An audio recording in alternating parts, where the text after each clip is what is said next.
ICC टी20 विश्वचषक स्पर्धेच्या super 8 मध्ये भारत विरुद्ध झिम्बाब्वे अशी लढत होणार आहे।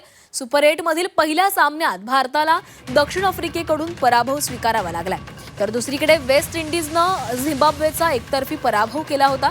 आजची लढत भारतासाठी करो या मरो सारखी असणार आहे, कारण भारताला स्पर्धेतील आव्हान कायम ठेवायचं असेल तर त्यांना झिम्बाब्वेवर मोठ्या फरकाने विजय मिळवावा लागणार आहे। त्यातच सलामीवीर अभिषेक शर्माचा हरवलेला सूर भारतीय संघासाठी कळीचा मुद्दा ठरतोय।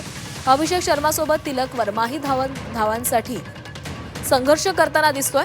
दरम्यान आफ्रिकेबरोबर झालेल्या लढतीमध्ये भारतानं अक्षरशः हाराकिरी केल्याचा पाहायला मिळाले, त्यामुळे आजच्या लढतीमध्ये कुठलाही प्रकारचा धोका भारतीय संघ व्यवस्थापन घेणार नाहीये।